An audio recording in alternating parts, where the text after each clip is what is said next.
女儿被人残忍杀害并抛尸，他却联合3000多位村民写下请愿书，希望能对凶手从轻处罚。今天的故事很治愈，男人看了会沉默，女人看了会流泪。让我们把时间倒回到2010年5月份，一位渔民在江滩上发现了一捆异物，他原以为是什么大型的死鱼，便仗着胆子扒开查看，却立刻被眼前的景象吓得四肢瘫软。这居然是一具死尸！仓皇之中，渔民拨通了报警电话。警方通过对尸体的检查，确认了以下几个信息：死者为女性，30岁左右，死亡时间有1周，死者浑身赤裸，四肢被绑，有4处刀伤，尸身包裹着被单，头部套着多个编织袋，一根水泥柱坠在腰间。通过上面的红色数字7，警方猜测这应该是路旁的标记柱。顺着这个线索，警方展开了调查。果然在真武镇附近发现了缺失的标记柱，经过对比，警方确认出现在死者身上的正是这一根。很快警方就在附近张贴了认尸启事，没想到第2天就有一位大妈前来认尸，因为她的女儿已经失联了有一段时日，而且启事上的体貌特征也很像是自己的女儿阿梅。尤其是在警方拿出那张包裹尸体的被单后，大妈更加坚信了自己的想法。警方很快便通过 DNA 鉴定确认了死者的确就是阿梅。从阿梅母亲口中，警方得知阿梅时年38岁，刚跟前夫离婚不到2月，俩人育有1女，刚上高中。前段时间她都在前夫袁焕华家中住着。这么看来，阿梅的前夫袁焕华有着重大的作案嫌疑。果不其然，警方在袁焕华的家中发现了许多证据，捆绑阿梅四肢的正是袁焕华家中的校帕，就连打劫的方式都如出一辙。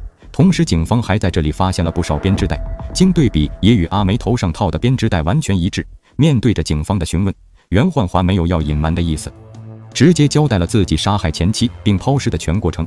然而接下来发生的事情却让警方始料未及，3000多村民集体为杀人犯求情，这场面一下子给警察整不会了。杀人嘛都是手噻，肯定是那冒火啊，气不过啊，个好人噻，我们还是面对好人噻。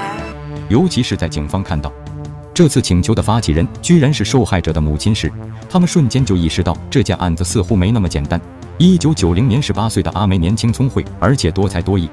然而家庭的拮据不允许她继续自己的求学之路。在亲戚朋友的介绍下，她认识了袁焕华。阿梅原以为自己今后的人生就这样了，随便跟个不认识的男人结婚生子，将就一生。然而没想到袁焕华的一句话却让她大吃一惊：如果你想继续上学的话，没关系，我会资助你。你供他读书供了几年啊？差不多3年。读的什么学校啊？农工校啊。其实袁焕华也并非什么有钱人，他很早就选择辍学打工了。由于肯吃苦，为人又踏实，所以几年下来也算是攒到了一些钱财。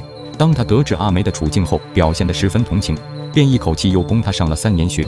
袁焕华肯定是喜欢阿梅的，但他心里也十分清楚，阿梅更想去外面的世界去看看，自己这样的出身反而对他来说是一种束缚。因此尽管两人已经确定了恋爱关系，却一直拖着没有结婚。袁焕华不希望阿梅是出于报恩的目的才嫁给自己。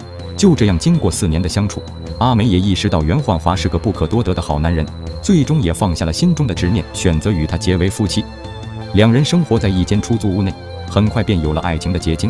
为了让老婆孩子过上更好的生活，袁焕华没日没夜的干活挣钱。他白天骑摩托车外出拉货，晚上还不忘自学木工整点闲钱。更让邻居们交口称赞的是，袁焕华从来不会抽烟喝酒或者跟人打牌，他省吃俭用下来的所有积蓄都用在了自己老婆孩子身上，甚至就连阿梅的娘家人也是无微不至的关心。皇天不负苦心人，没几年袁焕华终于攒够了钱，将妻女搬进了新买的房子里。与此同时，他还不忘给丈母娘租了一套房子。然而两人的小日子却并没有像人们预想的那样顺遂。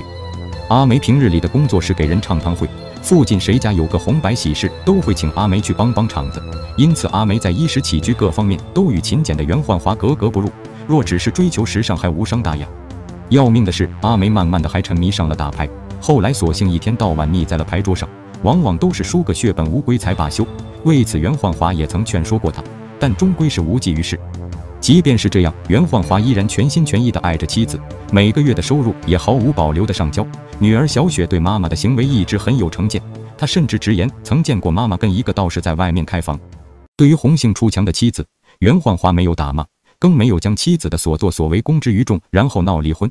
他一门心思觉得或许自己再努力一点，再多挣一点钱，妻子应该就会回心转意了。然而接下来事情的发展却远远出乎他的预料。妻子要把情夫接到家里共同生活，甚至要求丈夫管吃管住，就连她跟情夫生的孩子也要跟着丈夫姓。试问哪个男人能够忍受这等羞辱？2009年，刚刚学会了网上冲浪的妻子阿梅结识了一位网友，她很快就被谢某的幽默和真诚打动。尽管自己有着老公和孩子，却依然高调地宣布了与谢某的恋爱关系。同年11月份，阿梅向老公袁焕华提出了离婚，整整15年的夫妻感情瞬间化为乌有。尽管袁焕华并不希望妻子离开，更何况他也不想女儿小年纪就要承受这样的压力。但眼看着阿梅的态度十分坚决，没有丝毫挽回的余地，袁焕华最终还是答应了离婚。既然妻子的心思根本就不在自己这里，能够成全她的幸福反而是件好事。更令袁焕华意外的是，就连女儿也巴不得他们早点离婚。摆脱了家庭束缚的阿梅终于可以放心的去追寻真爱了。她头也不回的与谢某一起离开了家乡，只留下袁焕华一个人照顾着女儿和岳母。对于绝情的妻子，袁焕华却始终恨不起来。他甚至还时不时地幻想着有朝一日妻子能够迷途知返。令袁焕华没有想到的是，就在2010年的4月份，离家出走的妻子真的回来了。然而离谱的是，他是跟着情夫谢某一同回来的。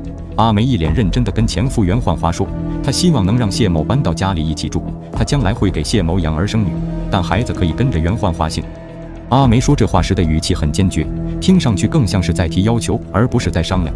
面对前妻如此颠覆三观的荒唐话，纵然是一贯老实巴交的袁焕华也忍不住发怒了。我说这个根本不可能的事情。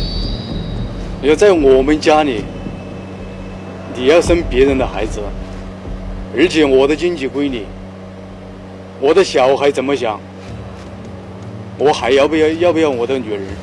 他再怎么爱着眼前这个女人，也不能容忍她如此狂妄地践踏自己的尊严，更何况他还要面对自己的亲生女儿。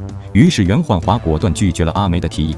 阿梅似乎也是提前预料到了这一点，也没有多说什么，便兀自去了卫生间洗澡。然而她无论如何也不会想到，自己接下来的一句话将会彻底点燃前夫的怒火，也直接把自己的人生给葬送掉了。眼瞅着搬进来无望，阿梅便提出将母亲接到家里住。这倒不是她良心发现想要照顾老母，而是盘算着母亲搬过来后，自己和情夫谢某正好可以搬到母亲那里常住。此言一出，袁焕华再也抑制不住自己的愤怒，他拎起一把刀便闯进了卫生间，将沉醉于荒唐幻想的前妻砍翻在地。此时的袁焕华已经什么都不管不顾了。等到他发现妻子早已经丧失呼吸的时候，他才一下子清醒了过来。慌忙之中，他下意识地将妻子用被单裹了起来，趁着夜色将尸体抛进了河中。作案后的袁焕华每天都提心吊胆，一直到警方找上门的那一刻，他才如释重负。女儿跪在父亲面前悲痛欲绝，这悲伤比他在得知母亲死亡后来的还要更重。村民们也一时间为袁焕华唏嘘不已，就连阿梅的母亲也心疼这位好女婿，于是自发写了份请愿书为袁焕华求情。而村民们得知此事后，纷纷在这份请愿书上签字，最终递到警察手上的足足有3000多人的签名。后来袁焕华以故意杀人罪被判处有期徒刑12年，如果不出意外，他这会儿应该已经出狱了。